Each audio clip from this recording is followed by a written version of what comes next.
జై గురుదేవ్. ఓం శ్రీ సాయిరామ్. అనంత ప్రేమ స్వరూపులారా, నేను మీరు గురు సందేశంలో ధ్యానం కొనసాగించేటప్పుడు ఆసనం ఎలా ఉండాలి, ఎటువంటి ఆసనం అయితే ధ్యానం సరళంగా, సులభంగా, సునాయాసంగా కొనసాగుతుంది అనే అంశాన్ని గురించి తెలుసుకున్నారు. ఈరోజు అతి సరళమైన ధ్యానం అనే అంశాన్ని గురించి తెలుసుకోబోతున్నారు. ఈజియెస్ట్ మెడిటేషన్, ఇది చాలా కీలకమైంది. వాస్తవానికి ఆసనం ప్రధానం కాదు, అంతరంగ స్థితి చాలా ముఖ్యం. అంతరంగ స్థితిని విస్మరించి ఆసనం మీద దృష్టిని కేంద్రీకరించడం సబబు కాదు. మనం ఎలా కూర్చున్నా పర్లేదు, అంతరంగ శుద్ధి మీదనే దృష్టిని కేంద్రీకరించాలి. శారీరక స్థితిని బట్టి ఆసనాన్ని నిర్ణయించుకోవాలి. శరీరం సహకరించకపోతే, ఆసనం కఠినంగా ఉంటే దృష్టి అంతా కూడా ఆసనం మీదకు మళ్ళుతుంది. శరీరంలో నొప్పులు కానీ, బాధలు కానీ, అసౌకర్యాలు కానీ ఉండకూడదు. అవన్నీ ఉన్నప్పుడు శరీరాన్ని బలవంతంగా బిగించటం వల్ల మనసు కూడా నియంత్రించబడుతుంది. ఒక రకమైన తిరుగుబాటు జరుగుతుంది, అంతర్గత తిరుగుబాటు జరుగుతుంది. అది చాలా ప్రమాదకరం. ధ్యానంలో ఎంతసేపు కూర్చున్నామో అన్నది ముఖ్యం కాదు, ఎటువంటి ఫలితం వచ్చిందనేది చాలా ముఖ్యం. గంటల తరబడి కూర్చున్న ఫలితం రాకపోతే అది మొత్తం కూడా బూడిదలు పోసిన పన్నీరు అవుతుంది. అసలు సాధన యొక్క అవసరం లేదు అనే స్థితికి ఎదిగామనుకోండి, అది అత్యుత్తమమైనటువంటి స్థితి. కాబట్టి ఆసనం ముఖ్యం కాదు, అంతరంగంలో ఏం జరుగుతుందని తెలుసుకోవాలి. అంతరంగాన్ని శుద్ధి చేసుకునేటటువంటి ప్రక్రియకు శ్రీకారం చుట్టాలి. అంతరంగం శుద్ధి అవుతూ ఉంటే శరీరం ఫ్లెక్సిబుల్గా మారుతుంది. ఎవరి శరీరాన్నైనా గమనించండి, శరీరం రిజిడ్గా ఉందంటే అది రజోగుణం, లూజ్గా ఉందంటే అది తమోగుణం, ఫ్లెక్సిబుల్గా ఉందంటే అది సత్వగుణం. శరీరాన్ని చూసి మనస్సును అంచనా వేయవచ్చు. మనస్సును అంచనా వేయటానికి శరీరం అద్దంలాగా పనిచేస్తుంది. అదనపు బరువున్నా, అనవసర బరువున్నా అది తమోగుణానికి హేతువవుతుంది. చంచలమైనటువంటి మనస్తత్వం ఉండి, శరీరంలో వేడి ఎక్కువగా ఉండి, ఉద్రేకపూరితమైనటువంటి ఆలోచనలు వస్తూ ఉంటుంది, రజోగుణానికి చిహ్నం అవుతుంది. కాబట్టి తమోగుణం, రజోగుణం రెండు ఉండి సాధన కొనసాగించడం వల్ల ఫలితం రాకపోగా నష్టం కలుగుతుంది. అయితే మార్గం ఏమిటి? తమోగుణాన్ని, రజోగుణాన్ని తొలగించుకొని సత్వగుణాన్ని పెంపొందించుకోవటం కోసం సాధన కొనసాగించాలి. అందుకు మనం ఏం చేయాలి? అనుకూలమైనటువంటి ఆసనాన్ని ఎన్నుకోవాలి. కఠోరం, కాఠిన్యం అనేటటువంటి అంశాలకు ఎటువంటి అవకాశం ఉండకూడదు. కఠోరమైన సాధన కొనసాగుతుందంటే తప్పనిసరిగా మనసు కూడా కాఠిన్యం అవుతుంది. ఇవాళ చాలామంది గమ్యాలు, లక్ష్యాలు పెట్టుకొని, ఎయిమ్స్, గోల్స్, టార్గెట్స్ పెట్టుకొని ఆధ్యాత్మిక మార్గం ద్వారా ఏదో సాధించాలనేటటువంటి భావనను బలీయంగా అంతరంగంలో ఉంచుకొని తొందరగా ఫలితం రావాలనేటటువంటి భావంతో కఠోర సాధన చేస్తున్నారు. గురువులు, స్వామీజీలు, బాబాలు, మంత్రోపదేశకులు కూడా శిష్యులను కఠోరంగా సాధన చేయమంటున్నారు. ఎక్కువసేపు సాధన చేయమంటున్నారు. ఎక్కువసేపు సాధన చేయమంటున్నారు. ఎవరు కదలకుండా ఎక్కువసేపు కూర్చుంటే వాళ్ళు ఆ మార్గంలో పరిణతి చెందినట్లుగా భావిస్తున్నారు. అది వాస్తవం కానే కాదు. ఎంతసేపు కూర్చున్నావో అన్నది ముఖ్యం కాదు, అంతరంగంలో ఏం జరుగుతుందనేది చాలా ముఖ్యం. ఆత్మ పరిశీలన చేసుకుంటూ ఉండాలి, అధ్యయనం చేసుకుంటూ ఉండాలి, బేరీజు వేసుకుంటూ ఉండాలి. నిరంతరం నేను గమనిస్తూ ఉండాలి.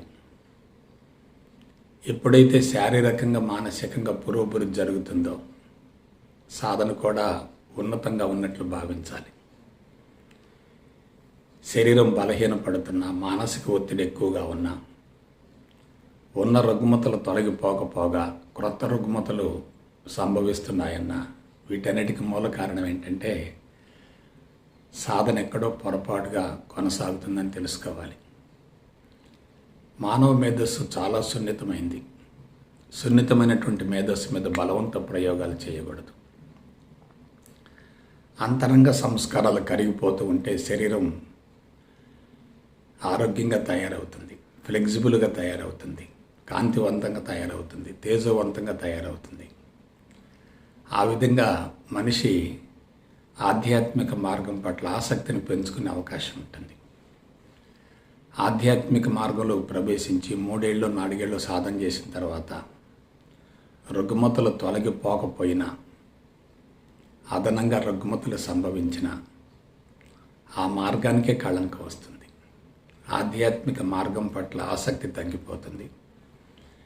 ఎవరికైనా ఏదైనా చెప్పాలన్నా సరే అంతరాత్మకు విరుద్ధమైనటువంటి మాటలు వస్తూ ఉంటాయి. అంతరంగంలో ఫలితం రానప్పుడు ఎవరికైనా మనం సలహా ఇవ్వాలంటే అది ఆత్మవంచన అవుతుంది కదా. అందువల్ల సమాధి అనేది సరళంగా ఉండాలి, సులభంగా ఉండాలి. అతి సరళమైన సమాధి, అతి సరళమైన ధ్యానం అంటే ఏమిటో ఈరోజు తెలుసుకుందాం. మీకు ఒక విషయం చెప్తున్నాను. భూమండలం మొత్తంలో 84 లక్షల జాతుల జీవరాశిలోకెల్లా మానవుడు అన్ని విధాలా ఉన్నతమైన వాడు అని ఉపనిషత్తులలో ప్రస్తావించడం జరిగింది. అందుకే జంతువునాం నరజన్మ దుర్లభం అన్నారు. భూమండలం అందలి అన్ని జీవరాశుల్లోకెల్లా మానవ జన్మ అన్ని విధాలా మహోన్నతమైనదని చెప్పి ఋషులు ప్రస్తావించడం జరిగింది. అయితే ఉన్నతమైన వాడు అనే పదం కన్నా సున్నితమైన వాడు అనే పదాన్ని వాడటం చాలా మంచిది. Man is the sensitive Animal. ఎందుకు సున్నితంగా తయారయ్యాడు? ఉష్ణ రక్తపు స్వభావం ఉండటం వల్ల, సకశీలక లక్షణంతో కూడి ఉండటం వల్ల, భూమికి లంబకోణంలో వెన్నెముక మెదడు 2 ఉండటం వల్ల, మాతృత్వం అనేటటువంటి యజ్ఞాన్ని నెరవేర్చడం కోసం అతిగా శ్రమించటం వల్ల, తెలివి మేధా సంపత్తి పెరగటం వల్ల, మనుగడ కోసం సాగేటటువంటి పోరాటంలో సులభమైనటువంటి విధానాలను అనుసరించడం వల్ల మానవుడు భూమండలం మొత్తంలో అన్ని విధాలా ఉన్నతమైన వాడిగా పరిగణించబడ్డాడు. వీటితో పాటు కోట్లాది మందిలో కొద్దిమంది నేను ఎవరు, ఎక్కడ నుంచి వచ్చాను, ఈ చరాచర జగత్తు ఎక్కడ నుండి వచ్చింది, మరలా తిరిగి ఎందులో లయమైపోతుంది, అసలు ఈ విశ్వానికి ఆధారం ఏమిటి, జీవితానికి అర్థం ఏమిటి, పరమార్థం ఏమిటి అనేటటువంటి కీలకమైన అంశాలను గురించి లోతుగా అధ్యయనం చేసి అనుభవంలోకి పొందినటువంటి ఏకైక జాతి మానవ జాతి. వీటన్నింటినీ పరిగణనలోనికి తీసుకొని దృష్టిలో ఉంచుకొని ఋషులు జంతువునాం నరజన్మ దుర్లభం అన్నారు. కానీ మరొక కోణంలో ఆలోచిస్తే భూమండలం మొత్తంలో తెలివి మేధా సంపత్తి ఎక్కువగా ఉన్నటువంటి ఒకే ఒక జాతి మానవ జాతి. ఈ తెలివి మేధా సంపత్తి వలన అహంకారం బలోపేతమవుతుంది. నేను, నాది, నాకనేటటువంటి బంధాలు ఏర్పడ్డాయి. కుటుంబ వ్యవస్థ ఆవిర్భవించింది. అందులో ఒక భాగంగానే వివాహ వ్యవస్థ కొనసాగుతుంది. కుటుంబ పోషణ బాధ్యతలో ఒక భాగమైంది. కుటుంబాన్ని సుఖపెట్టాలనేటటువంటి దిశగా మానవుడు ప్రకృతిని తన ఆధీనంలోకి తీసుకొని ప్రకృతి వనరులను విచ్చలవిడిగా దుర్వినియోగపరుస్తూ వస్తున్నాడు. మానవుడి ద్వారా ఇతర మానవులు, జంతువులు, వృక్షాలు, పంచభూతాలు, అంతరిక్షం సైతం కలుషితమవుతుంది. కాబట్టి ఒక కోణంలో జంతువునాం నరజన్మ దుర్లభం అనేటటువంటి విషయం వాస్తవమైనప్పటికీ మరొక కోణంలో ఆలోచిస్తే జంతువునాం నరజన్మ ప్రమాదకరంగా మారింది. ఎందుకంటే మానవుడికి అపారమైన జ్ఞాపక శక్తి ఉంది. మానవ మేధస్సు అతి శక్తివంతమైన అనంతమైనటువంటి కంప్యూటర్ లాంటిది. ఎటువంటి సమాచారాన్నైనా లోపల భద్రపరచుకోగలిగి ఉంటుంది. అటువంటి శక్తివంతమైనటువంటి కంప్యూటర్ అయినటువంటి మానవ మేధస్సు ప్రపంచ సమాచారాన్ని అంతటినీ నిరంతరం సేకరిస్తూ ఉంటుంది. పుట్టుకతోటే సమాచారంతో జీవితం ప్రారంభమవుతుంది. జీవితాంతం సమాచారం సేకరించబడుతూనే ఉంటుంది. ఆ సమాచారంలో కొంత కరిగిపోవచ్చు, కానీ మిగిలినటువంటి సమాచారాన్ని కరిగించుకోవటం కోసం తప్పనిసరిగా మరొక జన్మ, మరొక దేహం యొక్క అవసరం ఏర్పడుతూ ఉంటుంది. పుట్టుకకు ముందు జీవితం ఉంటుంది, మరణం తర్వాత కూడా జీవితం ఉంటుంది. It is a continuous process. పుట్టుక మరణాల మధ్య జీవితమే ప్రామాణికం కానే కాదు. అందువల్ల మానవ జీవితం అనేది ఒక రకంగా సంక్లిష్టంగా ఉంది, సున్నితంగా ఉంది. సున్నితంగా ఉన్నప్పుడు చర్య ప్రతిచర్యలు ఎక్కువగా ఉంటాయి. నేను, నాది, నాకనే భావన ఎక్కువగా ఉంటుంది. భయము, ఉద్రేకం ఎక్కువగా ఉంటాయి. ఆత్మరక్షణ కోసం పరితపిస్తూ ఉంటారు, ప్రయత్నిస్తూ ఉంటారు, ఆరాటపడుతూ ఉంటారు. ఈ విధానం అంతటిలో మనిషి ఏమయ్యాడు? స్వార్థపూరితంగా తయారయ్యాడు, సంకుచితంగా తయారయ్యాడు. నేను, నాది, నాకనే భావన పెరిగింది. ఆస్తి హక్కు, సంపాదన హక్కు, సంపద హక్కుని ఏర్పరచుకొని చట్టపరమైనటువంటి విధానాలను రూపొందించుకొని తన చుట్టూ బలమైనటువంటి కోట నిర్మించుకొని సొంత ప్రపంచాన్ని సృష్టించుకొని దాని నుంచి బయటపడలేకపోతున్నాడు. బయట వ్యక్తుల్ని లోపలికి అనుమతించలేకపోతున్నాడు. మరొక మాటలో చెప్పాలంటే హృదయ మట్టం పూర్తిగా మూసుకొని పోయింది. అయితే మానవుడు ఎదుర్కొంటున్న అన్ని రకాల సమస్యలకు మూల కారణం ఎక్కడుంది? మేధస్సులోనే ఉంది. మానవుడి యొక్క పురోభివృద్ధికి మూల కారణం మేధస్సే. మానవుడి యొక్క పతనానికి మూల కారణం కూడా మేధస్సే. మేధస్సు అంటే ఏమిటి? జ్ఞాపకాల పుట్ట. దాన్నే చిత్తం అంటారు, సబ్కాన్షియస్ మైండ్ అంటారు. ఈ జన్మకు సంబంధించిన సమాచారమే కాకుండా గత జన్మలకు సంబంధించిన సమాచారం కూడా అంతరంగంలో భద్రపరచబడి ఉంటుంది. ఈ సమాచారంలో అనుకూలమైన సమాచారం ఉపరితలంలో ఉంటుంది. ప్రతికూలమైనటువంటి వ్యతిరేకమైనటువంటి సమాచారం లోపల లోతుగా, బలంగా, భారంగా నిక్షిప్తమై ఉంటుంది. ఇదంతా ఎక్కడ భద్రపరచబడుతుంది? మెదడు యొక్క సున్నితమైనటువంటి కణజాలంలో భద్రపరచబడుతుంది. మెదడు ద్వారా శరీరం అంతా కూడా నియంత్రించబడుతూ ఉంటుంది. మెదడుకు సంబంధించినటువంటి కణజాలం కలుషితమయ్యేటట్లయితే, పోషక పదార్థం సక్రమంగా అందకపోతే, ప్రాణవాయువు, ప్రాణశక్తి పుష్కలంగా అందకపోయేటట్లయితే ఆ కణజాలం బలహీనపడుతుంది. తదనుగుణంగా శరీర అవయవాలు సక్రమంగా పనిచేయక దీర్ఘకాలిక వ్యాధులు సంభవించి జీవితాన్ని మధ్యలోనే బలవంతంగా ముగించవలసినటువంటి పరిస్థితులు ఏర్పడుతున్నాయి. సో ఇది ఒక రకమైన విషవలయం, మాయాక్షేత్రం. మనిషి మాయలో పూర్తిగా బంధించబడ్డాడు. అందున మేధావులు మాయకు పూర్తిగా స్వాధీనమయ్యారు.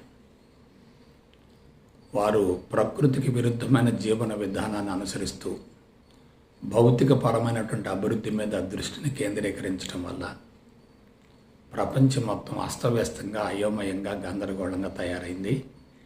పరిస్థితులు పూర్తిగా తారుమారవుతున్నాయి. అందున 21వ శతాబ్దం ప్రారంభం నుండి ఇప్పటి వరకు కూడా మనిషి పూర్తిగా అన్ని విధాల బలహీనపడుతున్నాడు. ఇటువంటి క్లిష్ట పరిస్థితుల నుండి బయటపడి జీవితాన్ని సార్థకం చేసుకొని, సద్వినియోగపరుచుకొని, జీవిత పరమార్థం నెరవేర్చుకొని సునాయాసంగా జీవితాన్ని ముగించాలంటే తప్పనిసరిగా ఆధ్యాత్మిక మార్గమే శరణ్యం, వేరే ప్రత్యామ్నాయం లేనే లేదు. అటువంటి ఆధ్యాత్మిక మార్గంలో కీలకమైనటువంటి అంశం ఏంటంటే సాధన. సాధన అనేది ఎందుకు అవసరమవుతుందంటే అంతరంగ శుద్ధి కోసం సాధన అవసరమవుతుంది. అయితే మనిషి నవీన సాంకేతిక యుగంలో జీవిస్తున్నాడు కాబట్టి మన ఆధ్యాత్మిక విధానాన్ని సాధనను కూడా సాంకేతిక పరంగా అమలు జరిపేటట్లయితే అద్భుతమైన ఫలితం వస్తుంది.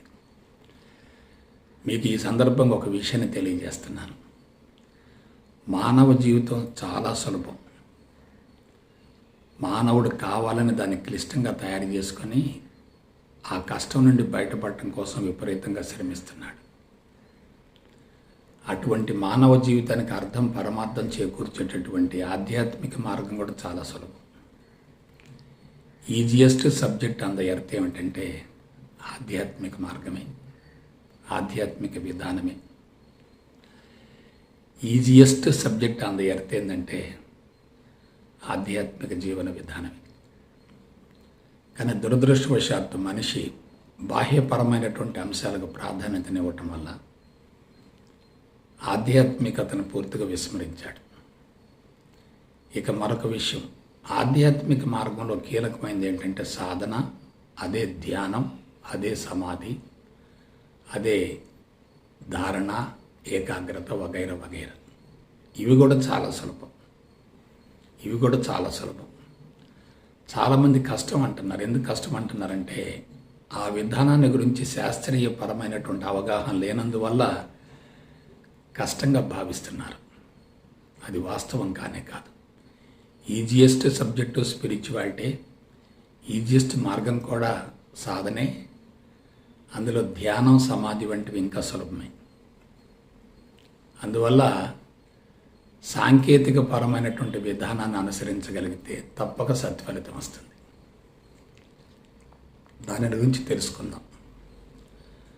చూడండి, జ్ఞాపక శక్తి అనేది మనిషికి ఒక రకంగా వరం, మరొక రకంగా శాపం. భౌతికపరమైన కోణంలో ఆలోచిస్తే జ్ఞాపక శక్తి వరమే, కానీ ఆధ్యాత్మిక కోణంలో ఆలోచిస్తే జ్ఞాపక శక్తి చాలా ప్రమాదం. అది ఒక రకంగా మానవుడికి శాపం. ఇందువల్ల మానవుడి మేధస్సు సున్నితంగా, సూక్ష్మంగా ఉంటుంది కాబట్టి చుట్టూ జరిగేటటువంటి విషయాల పట్ల నిరంతరం కూడా ప్రతిస్పందిస్తూ ఉంటుంది, ప్రతిచర్యను చూపుతూ ఉంటుంది. ప్రతిస్పందిస్తూ ఉన్నప్పుడు, ప్రతిచర్యను చూపుతూ ఉన్నప్పుడు లోపలికి సమాచారం ప్రవేశిస్తూ ఉంటుంది. మానవుడి మేధస్సులో ఉన్నటువంటి ఒకే ఒక బలహీనత ఏంటంటే అది మంచి కన్నా చెడు వైపుకి ఎక్కువగా ఆకర్షింపబడుతుంది. పాజిటివ్ సమాచారం కన్నా నెగటివ్ సమాచారం వైపుకు ఆకర్షింపబడుతుంది. పాజిటివ్ సమాచారం అనుభూతికి సంబంధించి ఉంటుంది. నెగటివ్ సమాచారం లోతైనటువంటి అనుభవాలకు, గాయాలకు సంబంధించి ఉంటుంది. నెగటివ్ సమాచారం అనేది బరువుగా, భారంగా, లోతుగా నిక్షిప్తమై ఉంటుంది. పాజిటివ్ సమాచారం తేలిపోతూ ఉంటుంది. మీరు ఒక నీళ్ల తొట్టి దగ్గర నిలబడండి. ఒక రాయి వేస్తే ఆ రాయి త్వరగా లోపలికి వెళ్ళిపోతుంది, అడుక్కు చేరుతుంది. అదే ఒక బెండునేసేటట్లయితే, కార్కునేసేటట్లయితే అది పైకి తేలుతూ ఉంటుంది. అనుభూతి కలిగించే ఆలోచనలు కొన్ని వందలు ఉన్నప్పటికీ ఎటువంటి ఇబ్బంది ఉండదు, కానీ లోతైన మానసిక గాయాన్ని కలగజేసేటటువంటి ఆలోచనలు, సంస్కారాలు కొద్ది మోతాదులో ఉన్నా సరే మనసు కంపిస్తుంది, కంపించిపోతుంది, శరీరం పూర్తిగా అలజడికి గురవుతుంది. అన్ని జబ్బులు మానసికమైనవే. మానసిక మట్టంలో విత్తనంగా ప్రారంభమవుతాయి, శారీరక మట్టానికి విస్తరిస్తూ ఉంటాయి.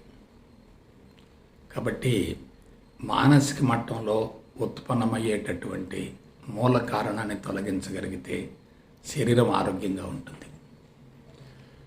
పొరపాటును కూడా శరీరానికి ఎటువంటి ట్రీట్మెంట్ ఇవ్వవలసినటువంటి అవసరం లేదు. మూల కారణాన్ని గుర్తించగలిగితే చాలు. మూల కారణం మనసులో ఉంది కాబట్టి మనసుకు మనం చికిత్స చేయాలి తప్ప శరీరానికి చికిత్స చేయకూడదు. అందువల్ల శరీరానికి చికిత్స చేసేటటువంటి విధానాలకు స్వస్తి చెప్పి మనసుకు చిక్కచేసేటటువంటి విధానాలను అనుసరించగలిగితే అద్భుతమైన ఫలితం వస్తుంది. అందుకు ధ్యానం ఒక్కటే శరణం, వేరే ప్రత్యామ్నాయం లేని లేదు. అయితే ఈ ధ్యానాన్ని చాలామంది కఠోరంగా కాఠిన్యంగా కొనసాగిస్తున్నారు, బలవంతంగా కొనసాగిస్తున్నారు, అయిష్టంగా కొనసాగిస్తున్నారు, ఆశించి కొనసాగిస్తున్నారు.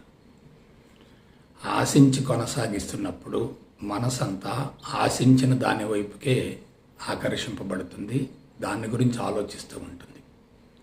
ఆశించిన ఫలితం వచ్చిందనుకోండి, తాత్కాలికంగా సంతృప్తి కలుగుతుంది. ఫలితం రాకపోతే తీవ్రమైనటువంటి అసంతృప్తి కలుగుతుంది. కాబట్టి అసంతృప్తి అనేది అంతరంగంలో ఉండకూడదు. మానవ జీవిత పరమార్థం ఏమిటంటే పాత సంస్కారాలను సమూలంగా కరిగించుకోవాలి, నూతన సంస్కారాలు ఏర్పడకుండా జాగ్రత్త పడాలి. పాత సంస్కారాలను కరిగించుకోవటం ఎట్లా, నూతన సంస్కారాలు ఏర్పడకుండా జాగ్రత్త పడటం ఎట్లా? పాత సంస్కారాలను కరిగించుకోవాలంటే జ్ఞానం ఒక్కటే మార్గం, వేరే ప్రత్యామ్నాయం లేదు. అందున ఏ జ్ఞానం కావాలి? జ్ఞానమే మాయ అని తెలియజేసే జ్ఞానం కావాలి. జ్ఞానం పట్ల వైరాగ్యాన్ని కలగజేసే జ్ఞానం కావాలి. జ్ఞానం పట్ల విముఖతను, విరక్తిని కలగజేసేటటువంటి జ్ఞానం కావాలి. జీవితం కరిగిపోవాలి, సమాజం, ప్రపంచం, ప్రకృతి, విశ్వాలు కూడా కరిగిపోవాలి. ఎప్పుడైతే పూర్ణ జ్ఞానం అందుతుందో మనిషి అంతరంగంలో ఉన్నటువంటి అసంతృప్తి సమూలంగా కరిగిపోతుంది, అంతరంగం నిండుగా ఉంటుంది, సంతృప్తిగా ఉంటుంది. అంతరంగం నిండుగా సంతృప్తిగా ఉన్నప్పుడు సాధన యొక్క అవసరం పెద్దగా ఉండదు. ఒకవేళ మిగిలినటువంటి సంస్కారాలను కరిగించుకోవటం కోసం తాత్కాలికంగా మనం సాధన చేసినా ఆ సాధన ఆటలాగా, సులభంగా, సరళంగా, ప్రశాంతంగా కొనసాగుతుంది. కాబట్టి మనం ఏం చేయాలి? జ్ఞానపరంగా ఎదగాలి. జ్ఞానపరంగా ఎదిగి సాధన కొనసాగిస్తున్నప్పుడు అంతరంగం సమూలంగా శుద్ధి అవుతుంది. జ్ఞానపరంగా పరిణతి చెందకుండా ఆసనాలు కానీ, ప్రాణాయామ కానీ, సూర్య నమస్కారాలు కానీ, ఇతర ప్రక్రియలను వేటిని ఆచరించినా సరే 20% ఫలితం మాత్రం వస్తుంది. అది కూడా తాత్కాలికంగా వస్తుంది, శాశ్వతంగా పరిష్కారం లభించే ప్రసక్తే లేదు. కాబట్టి సమూల శాశ్వత పరిష్కారం లభించాలంటే ఏకైక రాచబాట జ్ఞానాన్ని పూర్తిగా కరిగించేటటువంటి విధానాన్ని అనుసరించాలి. అందుకు మార్గం ఏమిటంటే ఆధ్యాత్మిక మార్గం మొత్తంలో ద్వంద్వాలకు సంబంధించినటువంటి కీలక సమాచారాన్ని గురించి శాస్త్రీయపరమైనటువంటి అవగాహన ఉండాలి. ద్వంద్వాలు అంటే జంటలు, పరస్పర విరుద్ధమైనటువంటి అంశాలు, పాక్షికాలు, అసంపూర్ణాలు. ఇవి ఏకత్వం నుండి ఆవిర్భవిస్తాయి, తిరిగి మరల ఏకత్వంలో కలిసిపోతాయి. ఎప్పుడైతే ద్వంద్వాలు ఉంటాయో మనసు బలంగా ఉంటుంది. ద్వంద్వాలు కరిగిపోయే కొలది మనసు కూడా కరిగిపోతూ ఉంటుంది. అందువల్ల మనం ఏం చేయాలి? ద్వంద్వాలను కరిగించగలగాలి. ద్వంద్వాలు అంటే ఏమిటి? పరస్పర విరుద్ధమైన అంశాలు, రెండు వ్యతిరేకంగా ఉంటాయి. ఉదాహరణకి పుట్టుక మరణం, లాభం నష్టం, విజయం అపజయం, గెలుపు ఓటమి, బహుమానం అవమానం, వగైరా వగైరా. ఎవరైతే జ్ఞానపరంగా పరిణతి చెందుతారో, ఎవరికైతే జీవితం పట్ల స్పష్టమైనటువంటి అవగాహన ఉంటుందో వాళ్ళు రెండింటినీ తాత్కాలికంగా మాయగా భావించి వదిలివేస్తారు. ఎవరికైతే భౌతిక ప్రపంచం పట్ల ఆకర్షణ ఉంటుందో, ఎవరికైతే జీవితం పట్ల స్పష్టమైనటువంటి అవగాహన ఉండదో, ఎవరైతే సమాజాన్ని గురించి, ప్రపంచాన్ని గురించి, ప్రకృతిని గురించి భౌతికపరమైన దృష్టిలో మాత్రమే చూడగలుగుతారో వాళ్ళు ఒకదాన్ని కోరుకుంటూ ఉంటారు, మరొకదాన్ని వ్యతిరేకిస్తూ ఉంటారు. ఒకదాన్ని ఆశిస్తూ ఉంటారు, మరొకదాన్ని వద్దు అనుకుంటూ ఉంటారు. ఆశించింది అందిందనుకోండి, తాత్కాలికంగా ప్రయోజనం కలుగుతుంది, తృప్తి కలుగుతుంది. ఆశించింది అందలేదనుకోండి, తీవ్రమైనటువంటి నిరాశ కలుగుతుంది, అసంతృప్తి కలుగుతుంది, నష్టం కలుగుతుంది. ఇదంతా ఎవరికి సంబంధించింది? జీవితాన్ని గురించి అవగాహన లేని వాళ్ళకు సంబంధించింది, జీవితాన్ని ఉపరితలంలో చూసే వాళ్ళకు సంబంధించింది, జీవితాన్ని పాక్షికంగా చూసే వాళ్ళకు సంబంధించి ఉంటుంది. భౌతిక పరమైనటువంటి అభివృద్ధిని దృష్టిలో పెట్టుకుని జీవించే వాళ్ళకు సంబంధించింది. ఇటువంటి దృష్టి వల్ల, ఇటువంటి విధానం వల్ల మనిషి మనసును బలోపేతం చేసుకుంటాడు, బంధాలను పెంచుకుంటాడు.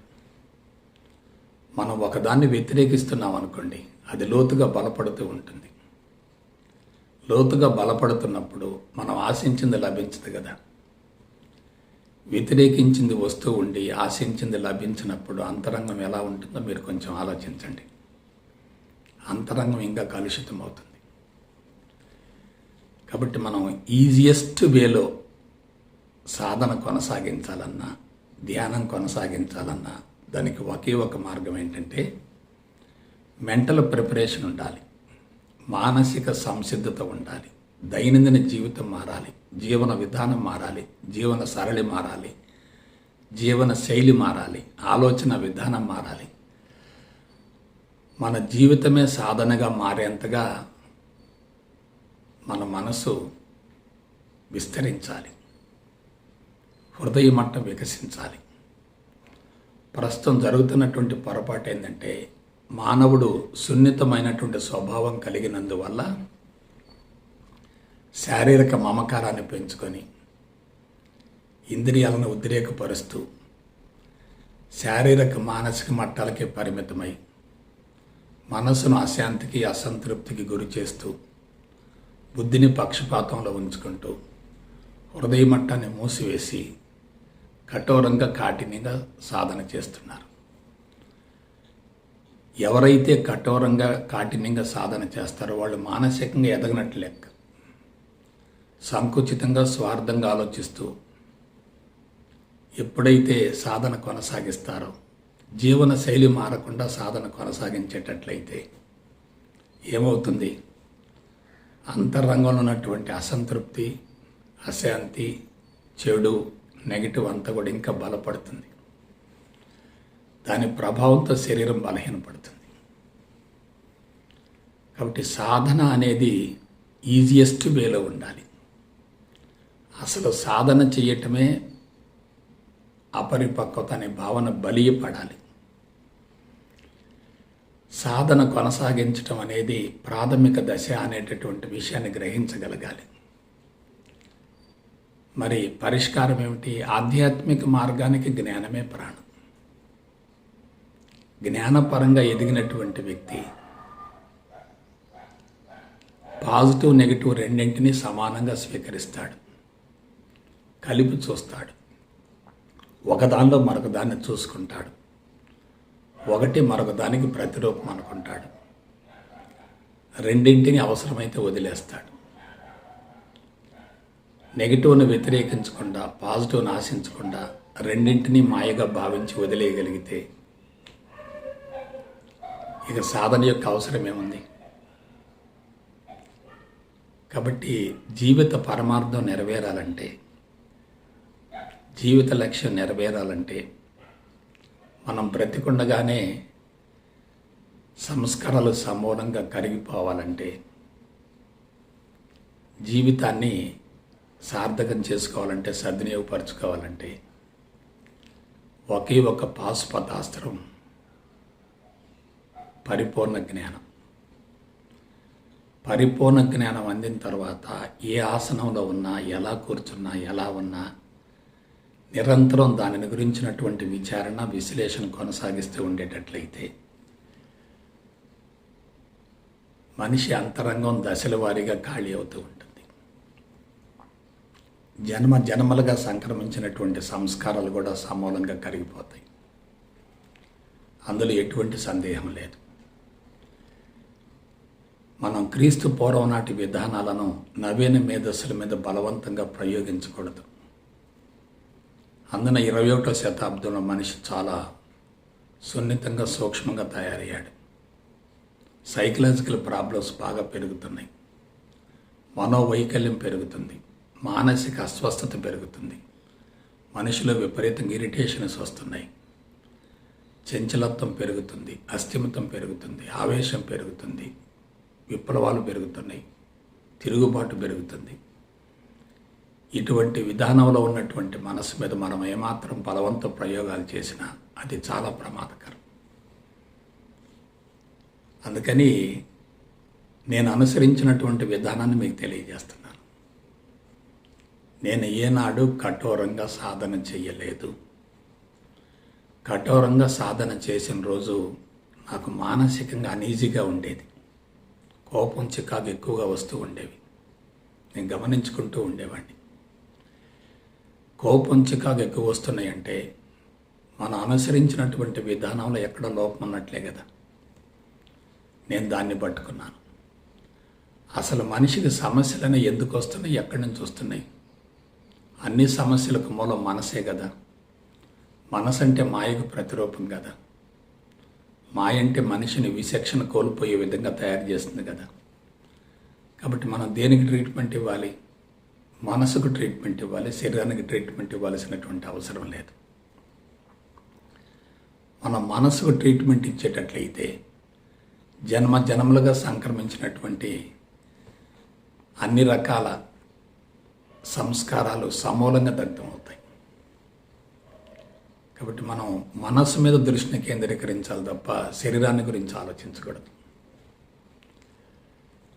పరిపూర్ణ జ్ఞానం అనేది అందుకోవటం చాలా కష్టం. ఇది కూడా చెప్తున్నాను. ఎందుకంటే మనిషి ఇప్పుడు పూర్తిగా భౌతికపరమైనటువంటి ఆకర్షణలలో పూర్తిగా ఇరుక్కుపోయాడు. కనీస అవసరాల కోసం పరుగులు తీసే రోజులు వచ్చాయి. మనుగడ కోసం పోరాటం జరుగుతుంది. మనిషి ఆరాట పడుతున్నాడు. ఇటువంటి క్లిష్ట తరుణంలో అంతరంగం అంతా కలుషితమై ఉన్నప్పుడు, తమో రజోగుణ సంబంధమైనటువంటి చెడు సంస్కారాలతో పూర్తిగా నిండి ఉన్నప్పుడు మనిషి ఆత్మజ్ఞానాన్ని అందుకోవటం చాలా కష్టం. ఒకవేళ ఆత్మజ్ఞానాన్ని గురించి తెలుసుకున్నా దానిలో సున్నితమైనటువంటి అంశాలు చాలా ఉంటాయి. వేదాంతం అనేది పరస్పర విరుద్ధమైనటువంటి అంశాలతో కూడి ఉంటుంది. మనిషి ఒకసారి భౌతికపరమైనటువంటి అంశాల మీద దృష్టిని కేంద్రీకరించేటట్లయితే వేదాంతం వైపుకు మళ్ళటం చాలా కష్టం. వేదాంతం ఎలా ఉంటుందంటే అవును అంటుంది, కాదు అంటుంది. భగవంతుడు ఎక్కడా లేడు అంటుంది. కనిపించేది ఏది భగవంతుడు కాదు అంటుంది. ఆ తర్వాత వెంటనే కనిపించేదంతా భగవంతుడే అంటుంది. పరస్పర విరుద్ధమైన అంశాలు ఉన్నప్పుడు మనిషి అవగాహన చేసుకోవటం చాలా కష్టం. అందున భయం, ఉద్రేకంతో ఉన్నటువంటి తమో రజోగుణ సంబంధమైనటువంటి భావాలు ఉధృతంగా వస్తూ ఉన్నప్పుడు విలువైనటువంటి ఆత్మజ్ఞానాన్ని బలవంతంగా చెవిలో ప్రవేశపెట్టినా అది మస్తిష్కంలోకి ప్రవేశించదు. అయినా సరే సాధనమున పనులు సమకూరు ధరలోన అనగ రాగ మతిస ఎల్లుచునుండు తినగ వేము తీయనుండు. వేరే ప్రత్యామ్నాయం లేదు కదా. ఎన్ని డబ్బులు ఖర్చు పెట్టినా జబ్బులు పోవటం లేదు కదా. దేవుళ్ళ చుట్టూ తిరిగిన బాబాలు, స్వామీజీలు, గురువుల చుట్టూ తిరిగిన సమస్యలు పరిష్కరింపబడటం లేదు కదా. ఒక సమస్య పరిష్కారం అయింది అనుకుంటే వెంటనే మరొక సమస్య వస్తుంది కదా. ఈ విధంగా సమస్యలు పెరుగుతూ ఉంటే మనసంతా కూడా సమస్యల చుట్టూ తిరుగుతూ ఉంటుంది తప్ప ఉన్నతంగా ఆలోచించే అవకాశం లేదు. ఎవరైనా బలవంతంగా ఆధ్యాత్మిక మార్గంలోకి ప్రవేశించిన శారీరక ఆరోగ్యం మీదనో ఎదుర్కొనేటటువంటి సమస్య మీదనో దృష్టిని కేంద్రీకరిస్తారు తప్ప జ్ఞానం మీద దృష్టిని కేంద్రీకరించరు. ఒకవేళ జ్ఞానాన్ని గురించి తెలుసుకున్న మిడిమిడి జ్ఞానం తెలుసుకుంటే ఇంకా ప్రక్కదోవ పట్టే అవకాశం ఉంటుంది. ఆధ్యాత్మిక మార్గం ఎంత సులభమైందో అంత ప్రమాదకరమైంది. తెలుసుకోవటానికి, బోధించడానికి, చదవటానికి, వినటానికి చాలా ఆకర్షణీయంగా ఉంటుంది. కానీ అనుభవంలోకి రావటం చాలా కష్టం. అందుకే లక్షలాది మంది ప్రవేశిస్తున్నారు. ఎంతమంది పరిణతి చెందగలుగుతున్నారు? మీరు పరిణతి చెందినటువంటి వాళ్ళను కూడా జాగ్రత్తగా పరిశీలించండి. సాధన ద్వారా పరిణతి చెందిన వాళ్ళు తక్కువ మంది ఉన్నారు. గత జన్మపు ఉత్తమ సంస్కారాల ద్వారా జన్మించి ఆ మార్గంలో వెళ్ళేటటువంటి వాళ్ళు త్వరగా పరిణతి చెందగలుగుతున్నారు. ఆధ్యాత్మిక చరిత్రలో వందలాది మంది, వేలాది మంది మహానుభావులు జన్మించి ప్రపంచ ఉద్ధరణ కోసం ప్రయత్నించినప్పటికీ అందుకు మూల కారణం వాళ్ళు సాధన ద్వారా ఫలితం పొందటం కన్నా కూడా పూర్వజన్మ ఉత్తమ సంస్కారాల యొక్క ప్రభావం వలన వాళ్ళు ఉన్నతంగా ఎదిగారు. కాబట్టి సంచితం చాలా బలమైంది. తల్లిదండ్రుల ద్వారా బిడ్డలకు సంక్రమించేటటువంటి ఆ సంస్కారాలు చాలా బలంగా ఉంటాయి. మనం ప్రారంధాన్ని కొంతవరకు మార్చగలుగుతాం, కానీ సంచితాన్ని మార్చడం చాలా కష్టం. అందువల్ల సంచితం బలంగా ఉంటుంది, నిర్దిష్టంగా ఉంటుంది, మూల నిర్మాణం పటిష్టంగా ఉంటుంది. దాని ఫలితంగా తన చుట్టూ బలమైనటువంటి కోటలు నిర్మించుకుంటారు, పరిధులు నిర్మించుకుంటారు, సామ్రాజ్యం సృష్టించుకుంటారు, సొంత ప్రపంచాన్ని ఏర్పరచుకుంటారు. అటువంటి వ్యక్తిని ఆ ప్రపంచం నుండి బయటకు విడుదల గావించడం అంటే అది ఊహించినంత సులభం మాత్రం కాదు. అయితే మనం ప్రయత్నం చేయాలి. ఆధ్యాత్మికతను గురించి శాస్త్రీయంగా తెలుసుకొని ముందుకెళ్ళగలగాలి. ఆధ్యాత్మికత అంటే నీ గురించి నువ్వు తెలుసుకోవటం, నీ గురించి నువ్వు ఆలోచించుకోవటం, నీలోకి నువ్వు పయనించటం, నిన్ను నువ్వు విశ్లేషించుకోవటం, గమనించుకోవటం, నీ అంతరంగాన్ని సమూలంగా శుద్ధిగా ఉంచుకోవటం, నీలోని బలహీనతలను తొలగించుకోవటం, లోపాలను సవరించుకోవటం, జీవితాన్ని గురించి అన్ని కోణాల నుండి లోతుగా శాస్త్రీయంగా అధ్యయనం చేయటం. ఇదంతా జరుగుతుందనుకోండి, మనిషిలో ఉన్నటువంటి అపోహలు, అపార్థాలు, సందేహాలు, చిక్కు ప్రశ్నలు సమూలంగా తొలగిపోతాయి. అవన్నీ తొలగిపోతూ ఉన్నాయి అనుకోండి, మనసు తేలిక అవుతూ ఉంటుంది. కాబట్టి విచారణ, విశ్లేషణ ఈ రెండు చాలా, ఇంకేం అవసరం లేదు. రోజు కొన్ని గంటల సేపు ఏకాంతంగా, ఒంటరిగా, ప్రశాంతంగా ఉండి జీవితాన్ని గురించి లోతుగా అధ్యయనం చేసేటట్లయితే ఎన్నో లోపాలు కనపడతాయి, ఎన్నో తప్పులు కనపడతాయి, ఎన్నో పొరపాట్లు కనపడతాయి. గత జీవితంలో చేయకూడని పనులు చేసి ఉంటాం, చేయవలసిన కొన్నిటిని వదిలేస్తూ ఉంటాం, మర్చిపోతూ ఉంటాం. గాడిదప్పినటువంటి జీవితానికి మూల కారణాన్ని తెలుసుకుంటే దాన్ని తిరిగి మరలా మంచి మార్గంలో పెట్టే అవకాశం ఉంటుంది కదా. ఆలోచించండి. కాబట్టి జీవితం గాడిదప్పింది, ఆ గాడిదప్పిన జీవితాన్ని మంచి మార్గంలోకి పెట్టాలి. గాడిదప్పటానికి మూల కారణం తెలుసుకోవాలి.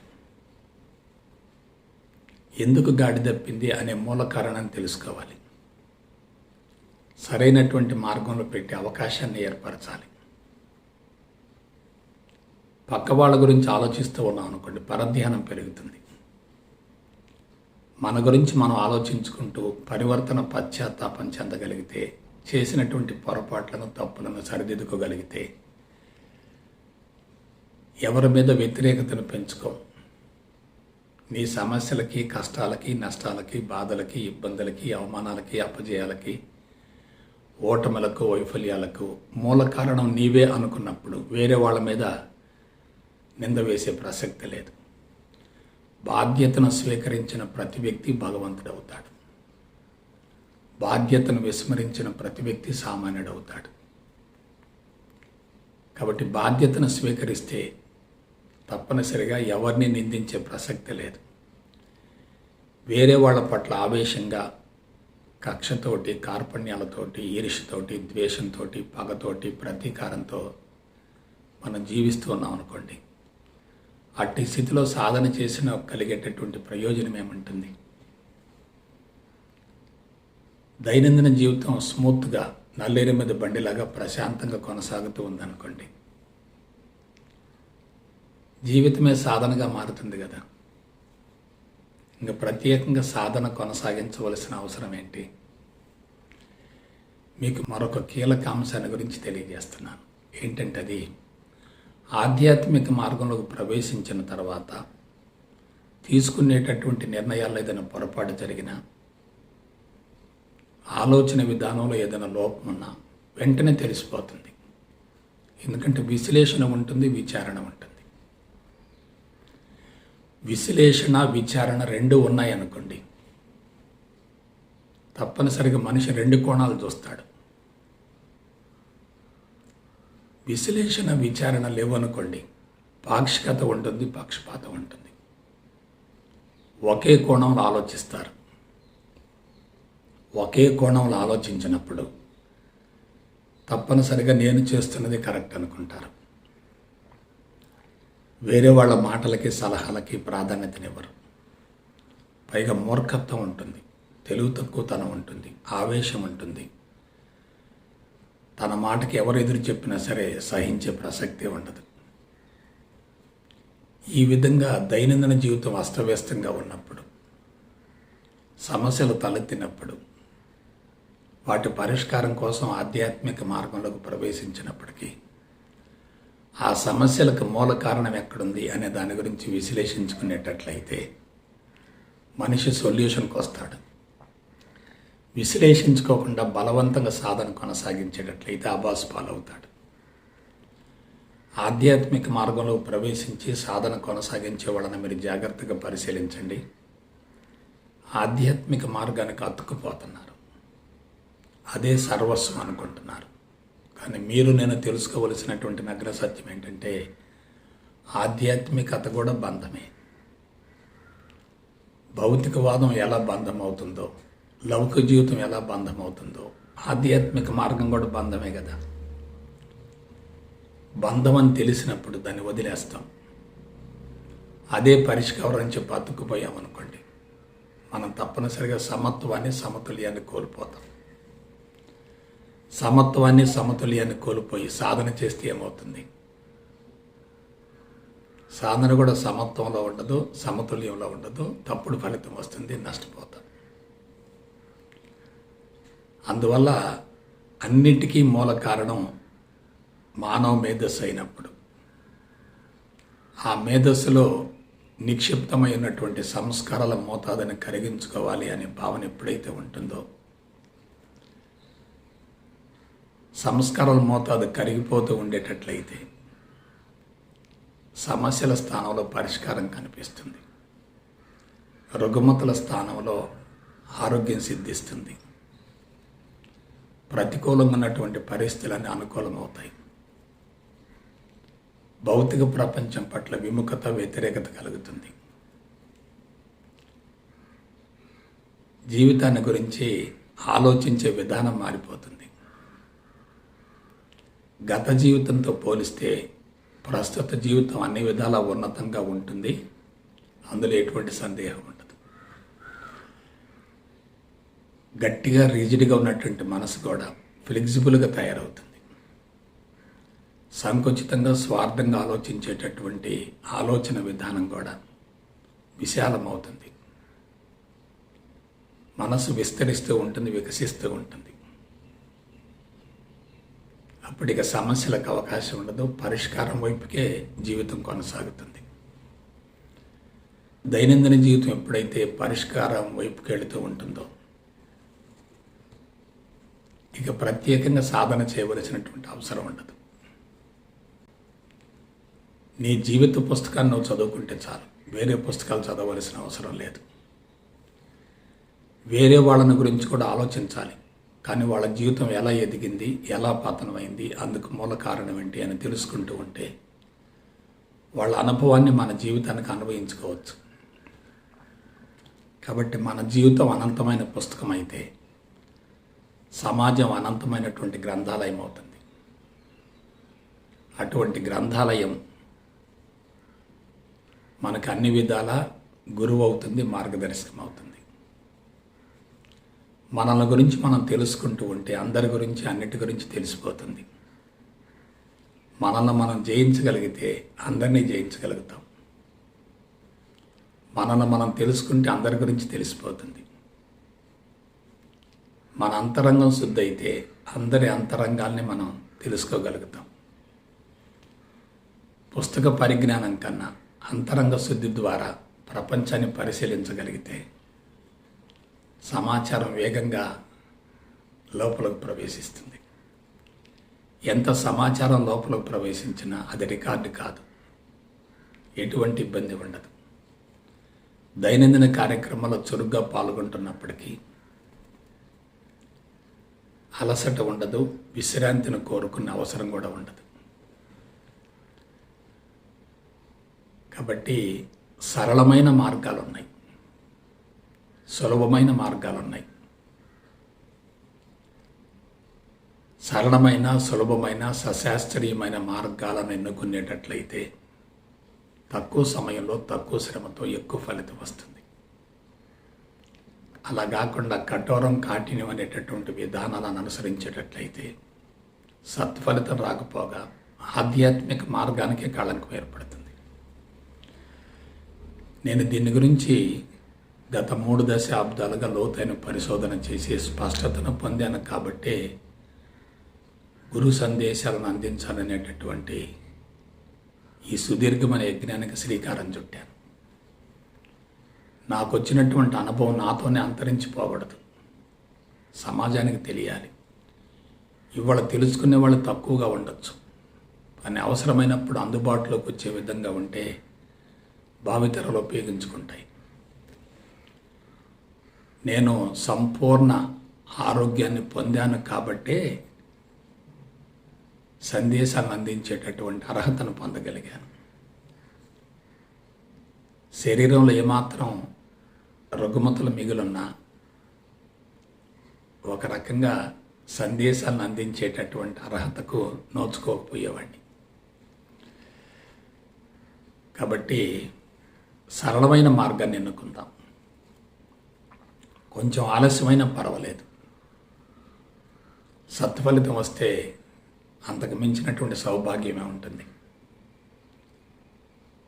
స్వామీజీలు, బాబాలు, గురువుల చుట్టూ తిరుగుతూ కూడా జబ్బులతో బాధపడుతూ ఉండి, సమస్యలతో సతమతమవుతూ ఉండి, ఆ మార్గం గొప్పదని చెప్పుకుంటూ ఆ గురువుల్ని, బాబాల్ని, స్వామీజీలను పొగుడుతూ ఉంటే మనకు వచ్చే ప్రయోజనం ఉండదు. ప్రేమ అనేది నీలో మొదలవ్వాలి, కుటుంబానికి వ్యాపించాలి, సమాజానికి విస్తరించాలి, ప్రపంచానికి ప్రసరించాలి, విశ్వవ్యాప్తం కావాలి. కాబట్టి వ్యక్తి ప్రేమకు, విశ్వ ప్రేమకు మధ్య అనుసంధానం ఉంటుంది. వ్యక్తి ప్రేమ లేకుండా విశ్వ ప్రేమను అనుభవించే అవకాశం ఉండదు. అది కేవలం బాహ్యపరమైన ప్రేమ అవుతుంది. ముందు నిన్ను నువ్వు ప్రేమించుకుంటే తర్వాత విశ్వాన్ని ప్రేమించేటటువంటి అర్హతకు నోచుకుంటావు. కాబట్టి ఆ ప్రేమతత్వం రావాలంటే అంతరంగం సమూలంగా శుద్ధి కావాలి, ఆత్మస్థితికి వెళ్ళగలగాలి. అసలు నేను ఏమీ కాను అనే భావనకి మళ్ళగలగాలి. ఆ తదుపరి నేనే విశ్వం, విశ్వమే అనేటటువంటి భావనకి విస్తరించగలగాలి. ఇదంతా కూడా చాలా సులభమైంది. సాంకేతిక పరంగా ఆలోచించే వ్యక్తి తప్పనిసరిగా సత్ఫలితం పొందుతాడు. గురుడిగా నమ్మే వ్యక్తి, గురుడిగా అనుసరించే వ్యక్తి తప్పనిసరిగా నష్టపోతాడు. నేను ఎవరిని అనుసరించలేదు, అనుకరించలేదు. స్వశక్తితో నా జీవితాన్ని నేను చక్కదిద్దుకున్నాను. స్వశక్తి ఉన్నప్పుడే దైవశక్తి తోడవుతుంది.